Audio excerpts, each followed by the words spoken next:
Assalamu alaikum wa rahmatullahi wa barakatuh. Welcome to my channel Islamic TV 1991.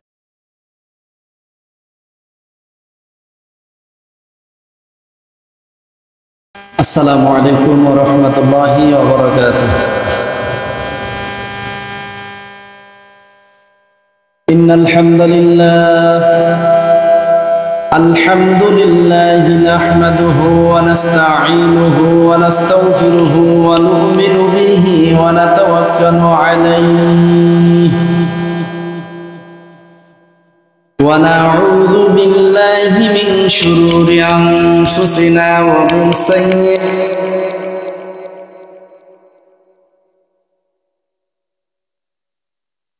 ومن يضلله فلا هادي له نشهد أن لا إله إلا الله وحده لا شريك له ونشهد أن سيدنا ونبينا وشفيعنا وحبيبنا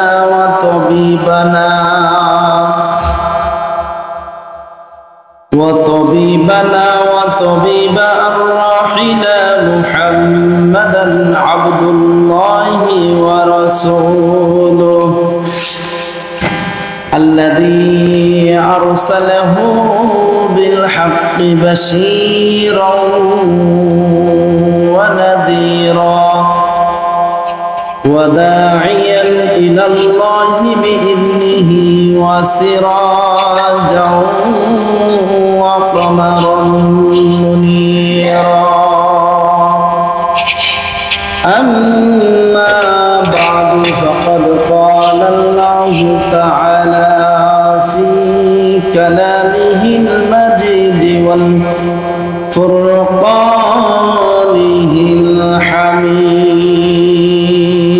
الحميد جوان سيدي محمد الجنبري أعوذ بالله من الشيطان الرجيم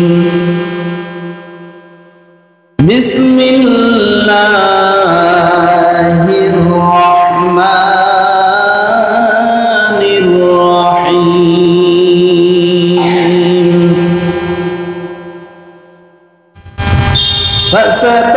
فستذكرون ما أقول لكم وأفوض أمري إلى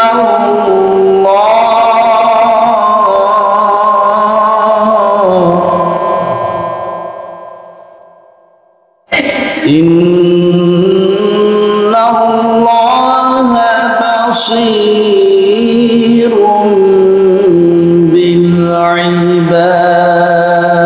بالعباد الله أكبر بسم الله الرحمن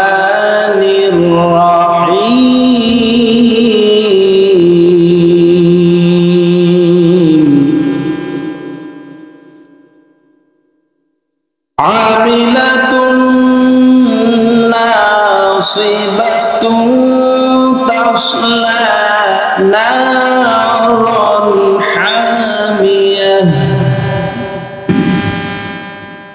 تسقى من عين آنية ليس لهم طعام إلا من ضريع لا يسمن ولا يغني من جوع وقال تعالى في شان حبيبه إن الله وملائكته يصلون على النبي يا أيها الذين آمنوا صلوا عليه وسلموا تسليما اللهم صل على سيدنا مولانا محمد وعلى آل سيدنا شافعنا محمد اللهم صل على سيدنا مولانا محمد وعلى آل سيدنا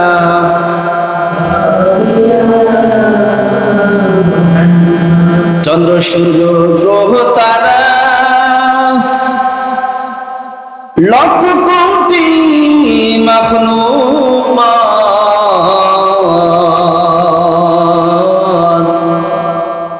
তাসবিহ পড়ে দুরূদ পড়ে আল্লাহ আপনার নামে দিবারাত আল্লাহুম্মা সাল্লি আলা سيدنا مولانا محمد وعلى آل سيدنا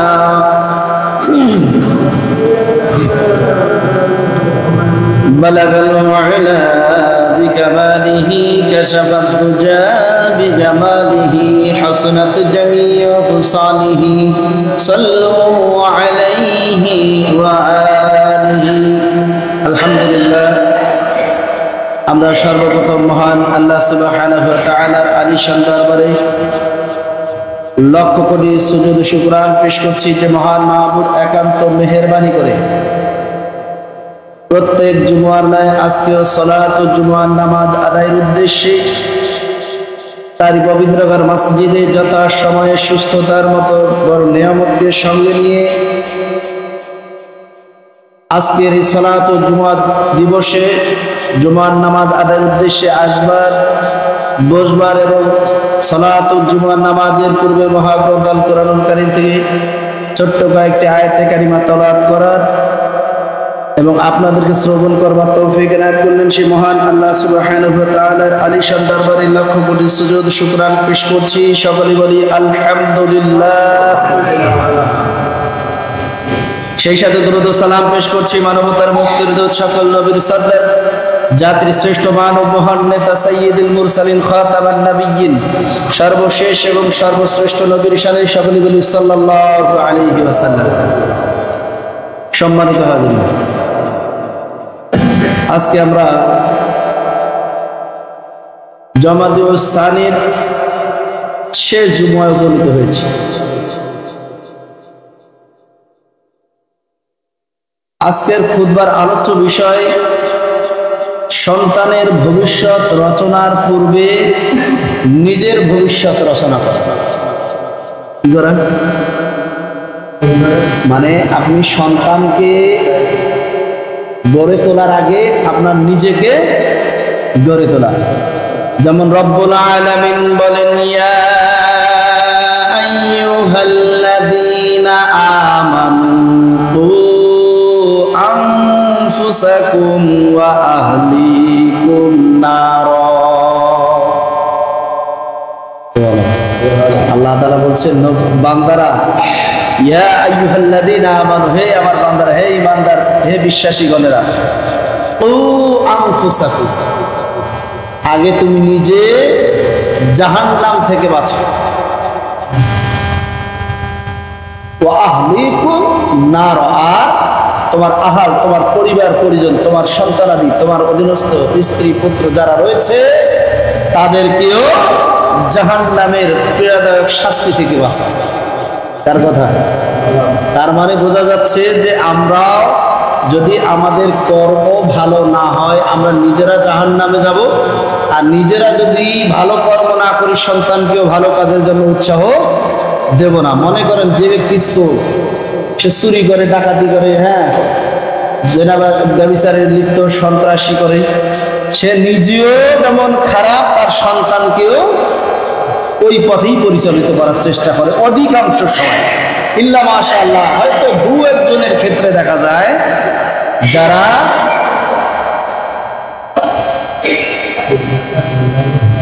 ইল্লা মাশাআল্লাহ দু একজনের ক্ষেত্রে দেখা যায়, যাদের ক্ষেত্রে দেখা যায় যে এই ব্যক্তিগুলো হয়তো নিজে খারাপ হলেও চেষ্টা করে সন্তানটাকে ভালো পথে রাখতে। মামা আপনি একটু ইয়েতে বসেন, ওইখানে ইয়েতে আরো বেশি ঠান্ডা হবে, কাশি। তাহলে 99% ব্যক্তির ক্ষেত্রে দেখা যায় যে খারাপ লোকেরা, সে নিজে ডাকাতের লিডার, ডাকাতের সরকার, তার সন্তানকেও ভবিষ্যৎ, তার পরবর্তীতে তার গতি, তার ধারাবাহিকতা, তার সিলসিলা, সে যে কাজ করছে সেই কাজের ধারাবাহিকতা তার সন্তানকেও শেখানোর জন্য সে সর্বাত্মক প্রচেষ্টা চলে যায়। কথা বলে ঠিক কিনা? একজন স্বৈরাচার, সে যেমন স্বৈরাচারী করে, তার সন্তানাদি, তার ছেলে মেয়ে, তাদেরকেও কি বলেন, আল্লাহর ওলি বানায়, আল্লাহর ওলি বানায়, তাকেও ওইভাবে স্বৈরাচারী হিসেবে গঠন করে তোলে, গড়ে তোলে, তাদেরকে ওই পথের রচনাকারী। নিজেও যে পথের রচনা হয়, ওই পথের তার সন্তানকেও পরিচালিত করে ওই পথের প্রতীক বানায়। ঠিক কিনা? যেটা আমরা ইতিপূর্বে একাধিকবার দেখেছি আমাদের এই ছোট্ট জীবনে। কি বলেন, এর মধ্যে কোনো সন্দেহ আছে? আল্লাহ তাআলা বলছেন যে তোমরা নিজে আগে জাহান্নাম থেকে বাঁচো, কারণ আমি যখন নিজে জাহান্নাম থেকে বাঁচবো, জাহান্নাম থেকে বাঁচার পথগুলো আমি জানবো। ঠিক কিনা? জাহান্নাম থেকে কি কি কাজগুলো করলে আমার কিন্তু আলোচনার বিষয় এখনো ওই জায়গাতেই আমি ঝুলে রাখছি। মনে আছে আপনাদের? জাহান্নামীদের ওই খালি কিয়ামত সংগঠিত হওয়ার পর জাহান্নামীদের এই পর্যন্তই আছে, তাই না? তারপর তার আলোচনা আগায়নি। আমি গত জুমায় বলছি লোক নাই, আমার কাঙ্ক্ষিত মানে লোক পাই না, বলি না। আজকেও যেহেতু ওই আলোচনা ওইভাবেই আছে, ওখানে থাকলেও ডালপালাগুলো চলছে আলোচনা, মূল আলোচনা হবে ইনশাআল্লাহ। আজকের খুতবার আলোচ্য বিষয় যেহেতু সন্তানের ভবিষ্যৎ রচনা করার আগে নিজের ভবিষ্যৎ রচনা করা, তাহলে সন্তানের ভবিষ্যৎ গড়ার আগে আমার নিজের ভবিষ্যৎ গড়তে হবে। আমার ভবিষ্যৎ কি? আমার ভবিষ্যৎ আমি ভালো কাজ করব, দিনের পথে চলবো, কোরআন সুন্নাহর পথে চলবো, স্বল্প সময়ের, সীমিত সময়ের হায়াতে, জিন্দেগিতে আমি যে কয়েকদিন জীবিত থাকবো মানুষের সাথে সুসম্পর্ক গড়ে তুলব। এর দ্বারা কি হবে? আমার পরবর্তী প্রজন্ম আমাকে স্মরণ রাখবে। ঠিক না? আমি চলে যাব, আমি আমার ভালো কাজগুলো আমি করব, ওই ভালো কাজগুলো করার ফলে আমি নিজে জাহান্নাম থেকে বাঁচবো, আমার সন্তানকেও আমি ওই ভালো কাজগুলো করতে উদ্বুদ্ধ করতে পারবো। আমি যদি নিজে খারাপই করি, সন্তানকে যদি বলি যে বাবা এই কাজ করো, কি বলেন, মানবে? হ্যাঁ? আমি যদি নিজে চুরি করি আর সন্তানকে বলি বাবা চুরি করিস না, মানবে? বাবা তুমি তো চুরি করো, তুমি কেন ছাড়ো? কি বলেন? আমি যতবার আল্লাহ আল্লাহ হুজুর হই, মানবে সন্তান? এই জন্য আমি নিজে আগে পরিবর্তন হবো। এই যে খুতবার আলোচ্য বিষয়ের সাথে কথাগুলো মিলছে কিনা, কোরআনের আয়াতের মিল আসছে কিনা, সামঞ্জস্যপূর্ণ কিনা?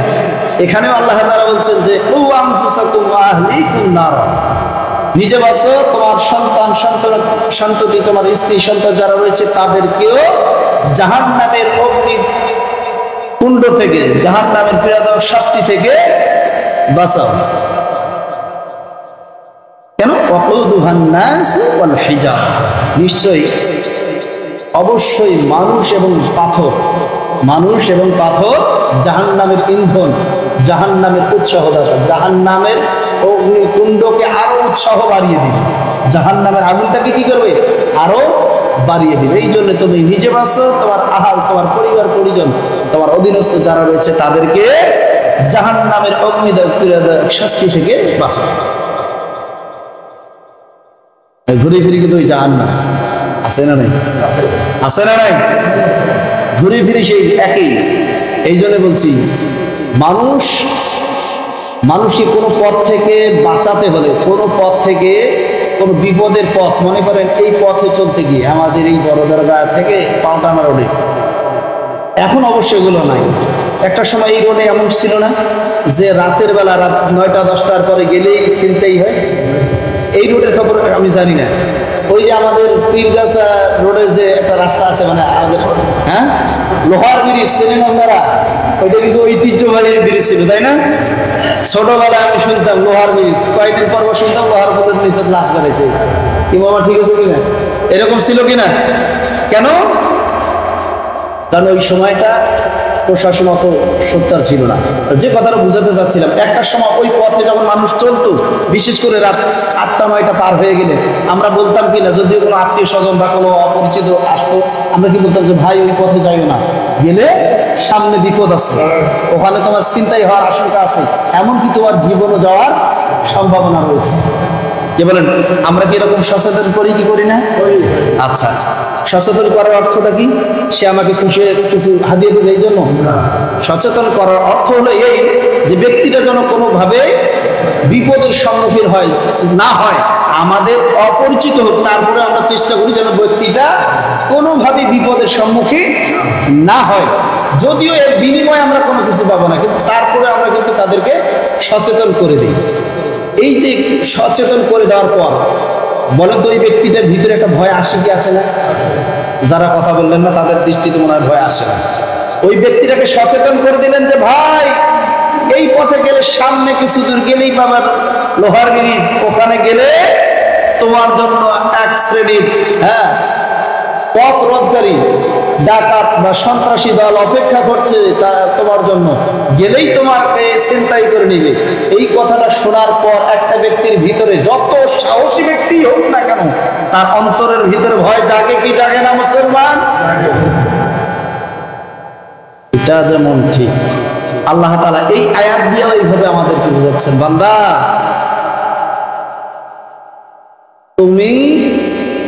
তোমরা মানুষেরা আর পাহাড়ের বড় বড় বিশাল আকারের পাথরগুলো কিন্তু জাহান্নামের খড়ি, জাহান্নামের খড়ি,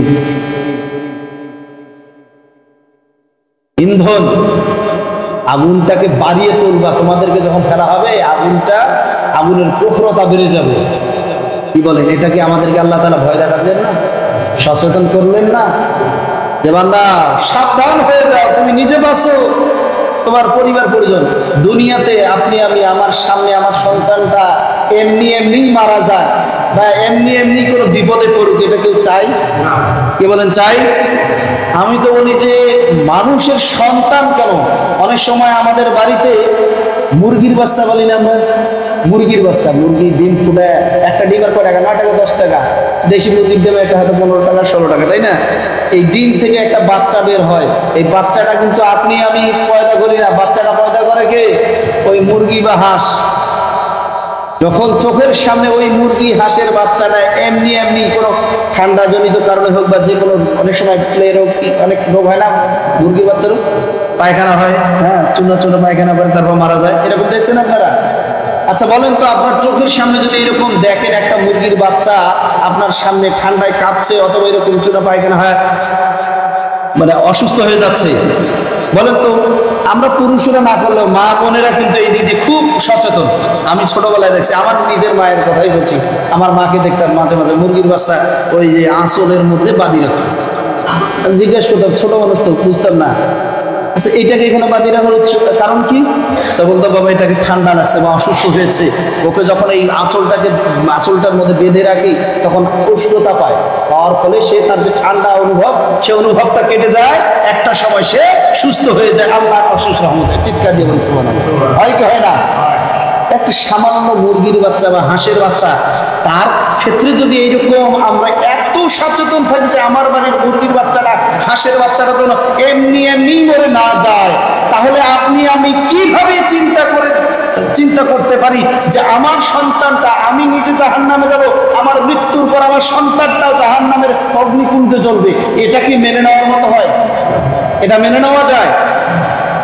দুনিয়াতে হয়তো সাময়িক সময় আগুন লাগলে আগুনটাকে থেকে বাঁচানোর জন্য তাকে আমরা সর্বাত্মক চেষ্টা করি, বার্ন ইউনিটে ভর্তি করাই, বার্ন ক্রিম ব্যবহার করে, আনুষঙ্গিক এক্সেট্রা অনেক কিছু তাকে ব্যবহার করি যেন সে ওই কষ্টটা থেকে সাময়িক সময়ের জন্য আরামায়েশ পায়। কথা বলেন ঠিক কিনা?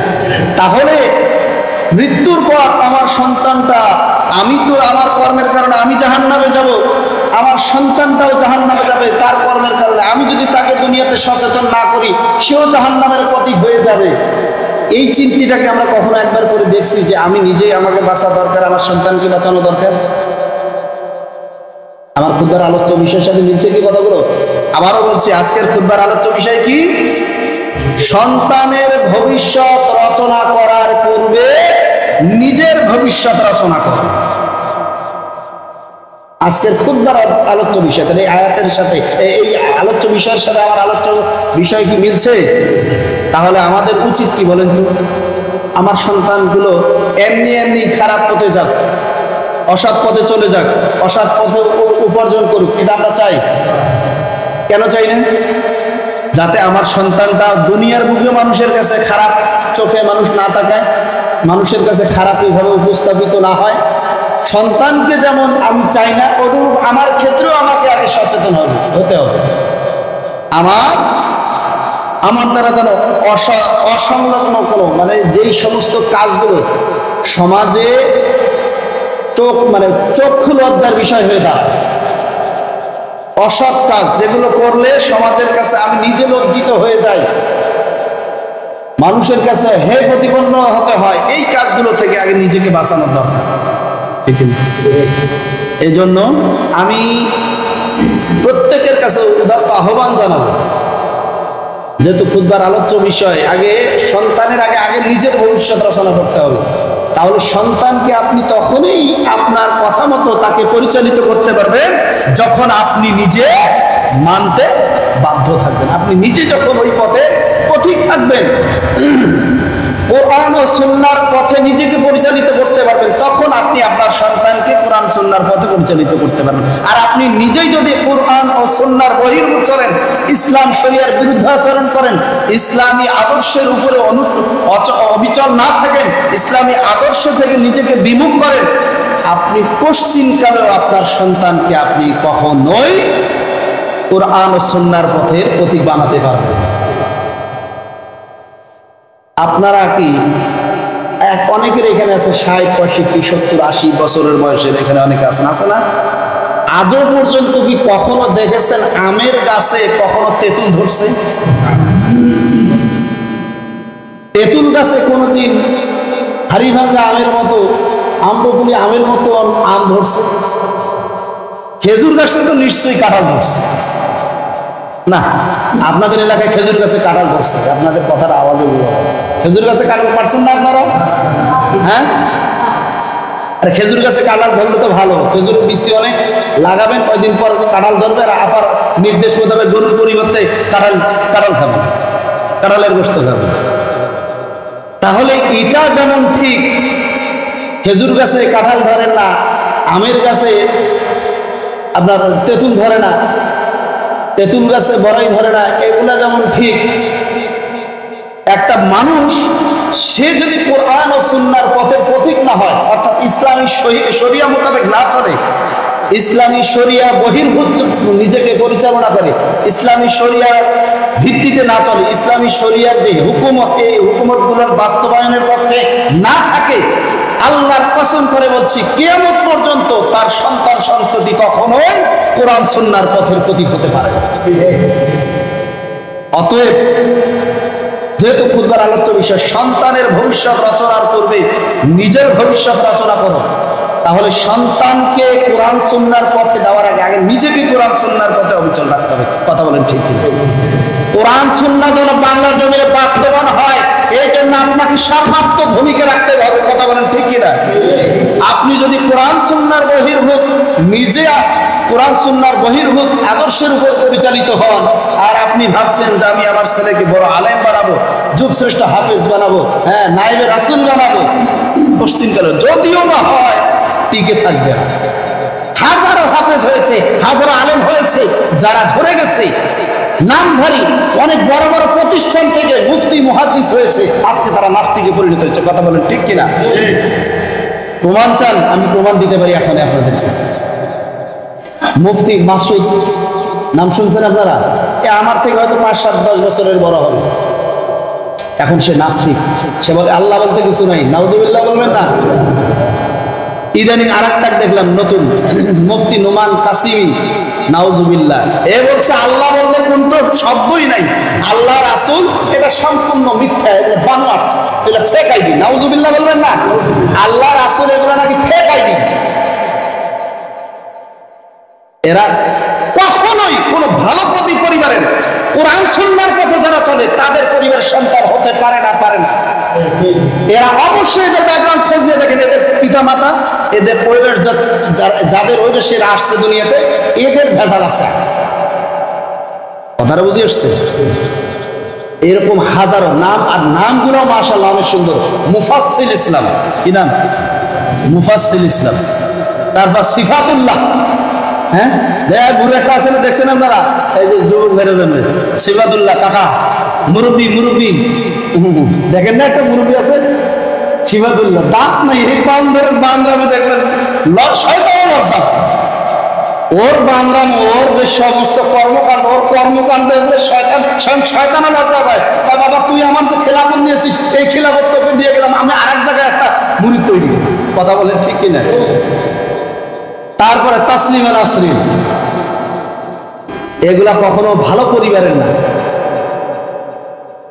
কারণ এদের পিতামাতার, এরা তো পিতামাতার ওই রসে দুনিয়াতে আসছে নাকি জমির ফাটি বের হয়েছে, আসমান ফাটি টক করে বৃষ্টির পানির মতন করছে, এরকম করি কি? এই জন্য সন্তানের ভবিষ্যৎ রচনা করার আগে আপনি নিজে পরিবর্তন হন, আপনার নিজেকে কোরআন সুন্নাহর পথে অবিচল থাকতে হবে, তবেই আপনার সন্তানকে দিয়ে আপনি ভালো কিছু আশা করতে পারেন। তারপর আসাদ নূর পাঠা, এই আর এক পাঠা, এটা নিয়ে বলার আমার ভাষাই খুঁজে পাই না।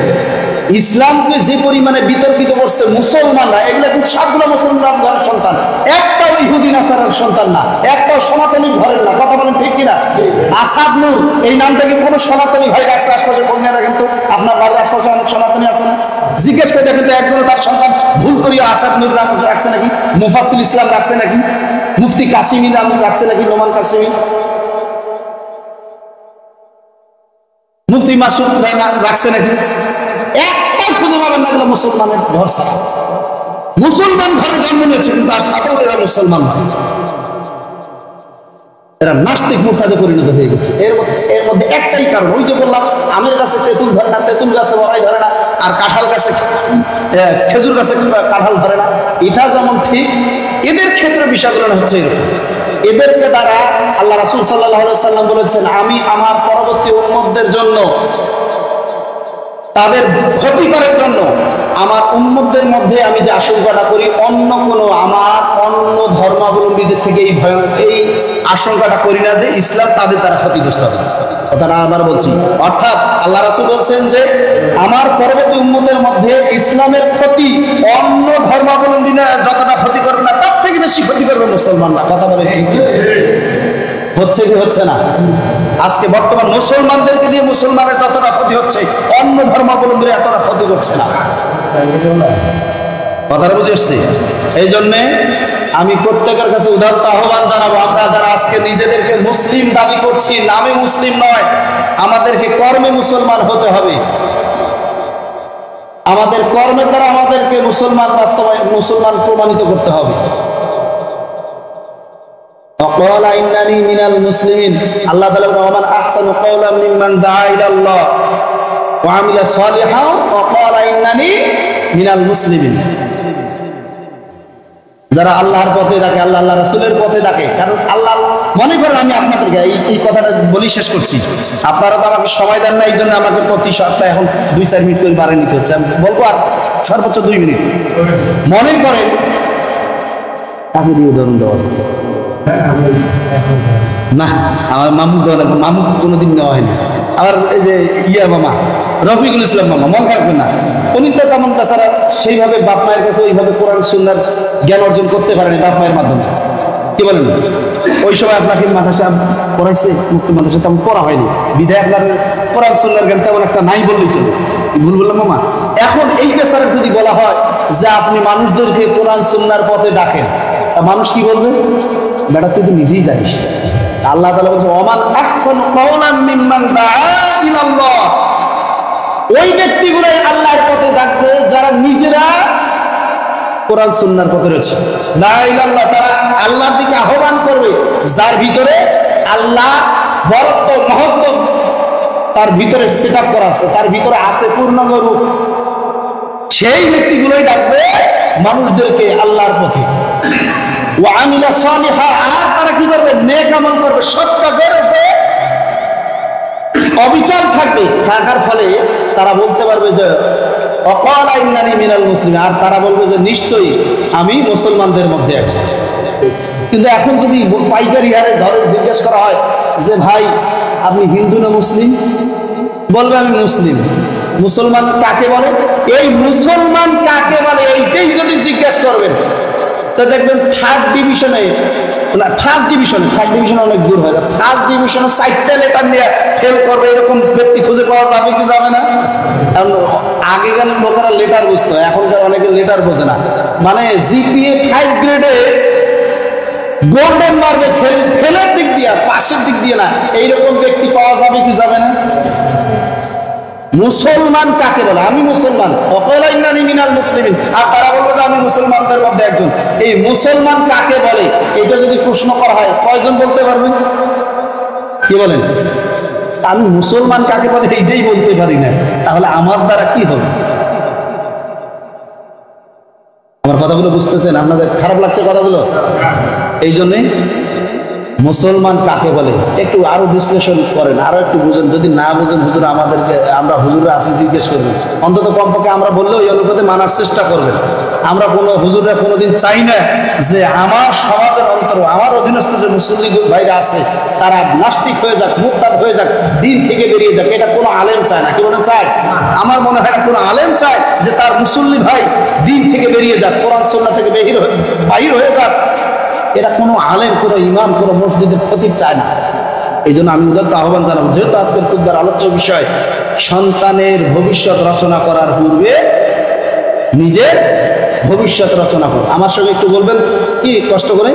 সন্তানের ভবিষ্যৎ রচনা করার পূর্বে নিজের ভবিষ্যৎ রচনা করা, আমি বলবো এটা ওয়াজিব। খালি ওয়াজিব বললে ভুল হবে, ছোট হয়ে যায়, এটা ফরজ। কি বলেন? আপনি সন্তান কিভাবে চলবে এটা আপনার গাইডলাইনটা আপনার নিজের ভিতরে আগে সেট আপ থাকতে হবে। আপনার মাইন্ড সেট আপে যদি থাকে আপনি ওখান থেকে সূক্ষ্ম বিষয়গুলো সন্তানের মাঝে তুলে ধরতে পারবেন যে বাবা এই কাজ করা যাবে না, এই কাজ করা হারাম, এই কাজ করা না যায়, এই কাজগুলো করলে মানুষ খারাপ বলবে, তোমাকে খারাপ বলবে, আমাকে খারাপ বলবে। কথা বলেন ঠিক কিনা? এই জন্য আল্লাহর রাস্তায় উদাত্ত আহ্বান জানাবো, আমরা প্রত্যেকেই আসুন। মরতে তো একদিন হবে, কি বলেন হবে? মরার পূর্বে আমার নিজেদের এমন একটা জীবনটাকে এমনভাবে রাঙিয়ে তুলি, এমনভাবে নিজের জীবনটাকে রচনা করি যেন আমি চলে যাওয়ার পরেও, 1000 বছর পরেও মানুষ যেন আমাকে চলে না। কথা বলেন ঠিক? মরহুম শহীদ আল্লামা দেলাওয়ার সাঈদী রহমতুল্লাহ, উনি চলে গেছেন। হয়তো অনেকেই ওনাকে রাজনৈতিকভাবে অপছন্দ করতেই পারে, কিন্তু আমি দেখেছি অনেক হিন্দু সনাতনী ভাইরাও তার আলোচনা শোনে। কথা বলেন ঠিক কিনা? এখনো ঈমান আনে নাই, কিন্তু তার আলোচনাগুলো শোনে। কথা বলেন ঠিক কিনা? এইভাবে নিজের জীবনটাকে রচনা করেন, নিজের জীবনটাকে কোরআনের পথে, ইসলামী শরিয়ার পথে রাঙিয়ে তোলেন। একদিন এর ফলাফল দুনিয়াতে না পালে ওয়ারাফা'না লাকা যিকরাক, সম্মান, মর্যাদা, ইজ্জত আল্লাহ তাআলা আপনার কিয়ামত পর্যন্ত বাড়িয়ে দেবেন।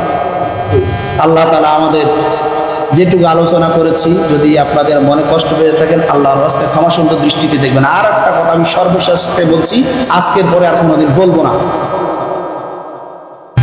সেটা হচ্ছে জুমার দিবসে জুমার আজান হওয়ার পরে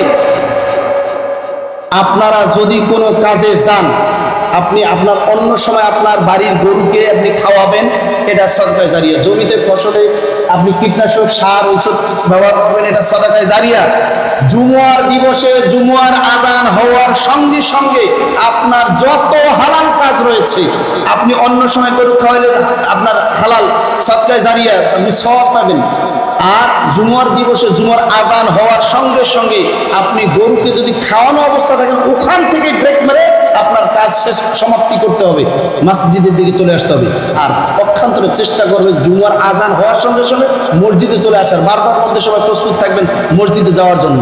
আপনারা করেন না, আপনারা অনেকে দেখা যায় যে আজান হওয়ার পরে গরু খাওয়ান, হ্যাঁ, জমি সার দেন, ওষুধ দেন, ঘাস কাটেন। এগুলা ওয়াল্লাহি আল্লাহকে সাক্ষী রেখে বলছে, খুতবার প্রথম পৃষ্ঠাতেই উল্লেখ করা আছে আল্লাহ রাসূলের হাদিস দ্বারা, যে আপনার ওই জুমার দিবসে জুমার আজান হওয়ার সঙ্গে সঙ্গে যত হালাল কাজ রয়েছে সমস্ত কাজ হারাম হয়ে যায়। মনে করেন আপনি গরুকে ঘাস কেটে এনে খাওয়ালেন, ওই ঘাস খাওয়ার কারণে গরুর দুধ যতটুকু এসেছে সমস্ত দুধ আপনার জন্য হারাম।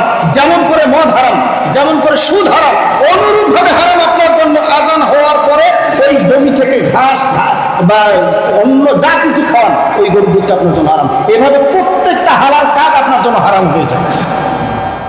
আমি মা বোনদের কাছে ওদের আহ্বান জানাবো, অবশ্যই মাইকের আওয়াজ পৌঁছাচ্ছে, আপনারা আল্লাহর ওয়াস্তে আমার যারা এখানে মুসল্লি ভাইরা আসে, চাচারা বাবাজিরা আসে, তাদেরকে আপনারা বাড়ির পরিবেশে মা বোনেরা এদেরকে তাগাদা দিবেন, এনাদেরকে যেন এনারা এই কাজগুলো ওনাদের জন্য আপনাদের জন্য হারাম হয়ে যায়, মা বোনের জন্য না। যদি তারা জামা মসজিদে এসে নামাজ পড়ে না, প্রয়োজনে আপনি বের থেকে বলবেন যে এই অমুকের মা একটু দেখো, আমি মসজিদের দিকে গেলাম, কি বলেন, বলা যাবে না? বললে কি করবে না? অবশ্যই করবে, কিন্তু আপনারা খামখেয়ালি করেন। আজকের পরে আমি বলবো না আপনি হালাল খান, তখন ওইটা হালালটাকে হারাম করে খান, আমার দেখার বিষয় না। আপনারা যদি মনে করেন যেটা কোরআন সুন্নাহর আলোকে বাস্তবে মেনে নেওয়ার চেষ্টা করুন, আর যদি না মানেন আমার দেখার বিষয় না। কিন্তু আপনারা এইভাবে আল্লাহর ওয়াস্তে এই কাজগুলো করেন না, জুমার দিনে এই হালাল কাজগুলোকে হারাম বানায় না। আল্লাহ তাআলা আমাদেরকে, যেহেতু অনেকগুলো বিষয়, যে খুতবার আলোচ্য বিষয় আজকে না, এটা এক বছর যদি এই বিষয়ের উপরে আলোচনা করা যায় শেষ হবে না। সন্তানের ভবিষ্যৎ রচনার পূর্বে নিজের ভবিষ্যৎ রচনা করার অর্থটা আপনারা আরো ভালোভাবে নিজেরা একটু অধ্যয়ন করেন, দেখবেন আপনাদের মেধা খুলে গেছে ইনশাআল্লাহ। আল্লাহ তাআলা আমি যতটুকু আলোচনা করেছি আমাকে নিজেকে আমল করবার তৌফিক দান করুন, সেই সাথে আপনারাও যারা এখানে শ্রবণ করলেন, মা বোনেরা যারা শ্রবণ করলেন, আল্লাহর রাস্তায় আমরা প্রত্যেকে মেনে চলার চেষ্টা করব। আল্লাহ তাআলা আমাদের প্রত্যেককে সে তৌফিক দান করুন। ওয়া আখিরু দাওয়ানা আলহামদুলিল্লাহি রাব্বিল আলামিন। আসসালামু আলাইকুম ওয়া রাহমাতুল্লাহি তাআলা ওয়া বারাকাতুহু। Thanks for watching Islamic TV 1991. বিদায় বেলা